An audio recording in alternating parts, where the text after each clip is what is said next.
যতই খারাপ কচু হোক না কেন আমের পাতা দিয়ে কচুটা সিদ্ধ করে নিলে কচুতে একদমই গাল ধরবে না। মাছের পরিবর্তে আজকে আমি গরুর মাংস দিয়ে কচু রান্না করব। আমাদের অঞ্চলে মাংস দিয়ে কচু রান্না বেশ জনপ্রিয়। এবার আমি কচুটা কেটে নিব। গোড়ার দিকের বেশি অংশই আমি বাদ দিয়ে দিব আর বাকি কচুটাই আমি কেটে নিচ্ছি। কচুর বাইরের অংশটা আমি একটু পুরু করেই কেটে ফেলবো। একটু পুরু করেই পিসগুলো আমি কেটে নিব। আমি যেহেতু গরুর মাংস দিয়ে কচু রান্না করব এজন্য কচুটা আমি একটু পুরু করেই কেটে নিচ্ছি। পাতলা করে কাটলে কচুটা সহজেই গলে যাবে আর গলে গেলে খেতে ততটা বেশি ভালো লাগবে। এজন্য একটু পুরো করে কাটা আর কি। আর আমরা যেহেতু দুইজন মানুষ এজন্য অল্প করেই রান্না করছি, বেশি রান্না করলে নষ্ট হয়ে যাবে। এই গোড়ার কচুটা কিন্তু আমার শাশুড়ি মা ভাজি করে খায়, একদমই গাল ধরে না। এবার আমি কয়েক পিস আমের পাতা নিয়ে নিয়েছি। আমের পাতাটা আমি গরম পানির ভিতরে দিয়ে দিচ্ছি। আমের পাতার যে এত কেরামতি সেটা আমি আগে জানতাম না। এবার দিয়ে দিচ্ছি কয়েক ফোঁটা লেবুর রস। আমি আগে থেকে কচুগুলো দেবো না, পানিটা ভালোভাবে গরম করে নিব যতক্ষণ না আমের পাতার কালারটা পরিবর্তন হয়ে না যায়। এবার আমি কচুগুলো দিয়ে দিলাম। আমার পানিটা কিন্তু অনেক বেশি গরম হয়ে গিয়েছে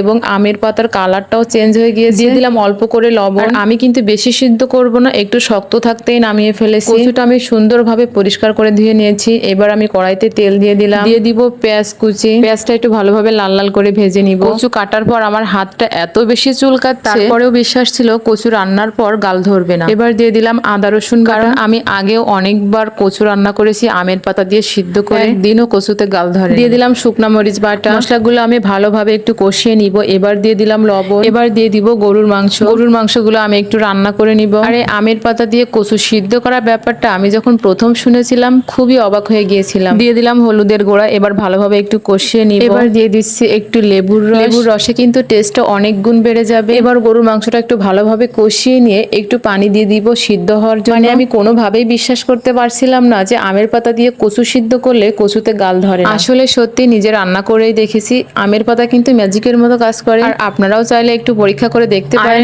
খিচুড়ি রান্না করার জন্য আমি প্রেসার কুকারে সবকিছুই গুছিয়ে দিচ্ছি। অল্প করে গরুর মাংস দিয়েছি আর গরুর মাংসটা আমি ছোট ছোট করে পিস করে কেটে দিয়েছি যাতে ওর খেতে অসুবিধা না হয়। আর কয়েক পিস কাঁঠালের বিচি দিয়ে দিয়েছি। আর আয়ান তো একদমই ঝাল খেতে পারে না, এই জন্য এক পিস কাঁচামরিচের অর্ধেকটা দিয়ে দিয়েছি। সবকিছুই ঠিকঠাক মতো রেডি করে আয়নের খিচুড়িটা চাপিয়ে দিলাম। এদিকে আমার কচু রান্নার মাংসটাও প্রায় সিদ্ধ হয়ে এসেছে। অল্প ঝোল থাকতেই কচুটা দিয়ে দিলাম। এই ঝোলে আমি কচুটা সুন্দর করে কষিয়ে নিব। অনেকেই কিন্তু কাঁচামরিচ দিয়ে রান্না করে। কাঁচামরিচ দিয়ে রান্না করলে আমার কাছে অতটা ভালো লাগে না, কারণ আমি কাঁচামরিচ দিয়েও রান্না করে দেখেছি। আমার কচুটা কষানো শেষ হয়ে গিয়েছে। এবার পরিমাণ মতো পানি দিয়ে দিলাম। এই মাংস দিয়ে কচু রান্না করাটা আমার আম্মুর কাছ থেকেই শিখেছি। আর আমি কিন্তু অল্প করেই পানি দিয়ে দিয়েছি, কারণ আমার মাংস এবং কচু দুইটাই কিন্তু সিদ্ধ হয়ে গিয়েছে। এবার দিয়ে দিলাম জিরা এবং গরম মশলা বাটা। একটু ভালোভাবে নেড়ে চেড়ে দিলাম। দেখুন আমার কচুটা একেবারে সিদ্ধ হয়ে গিয়েছে, একেবারে মোমের মতো গলে যাচ্ছে। আর যে কচু এত সুন্দরভাবে সিদ্ধ হয়ে যায় সে কচুতে কিন্তু কোনোদিনও গাল ধরে না। রান্না শেষে খাওয়ার আগেই কিন্তু বোঝা যায় যে কচুতে গাল ধরবে কিনা। এই ঝোলে আমি কচুটা নামিয়ে নিব, কারণ কচু ঠান্ডা হতে হতে ঝোলটা অনেকটাই কমে যাবে। তো আজ এই পর্যন্তই। সবাই ভালো থাকবেন, সুস্থ থাকবেন। আল্লাহ হাফেজ।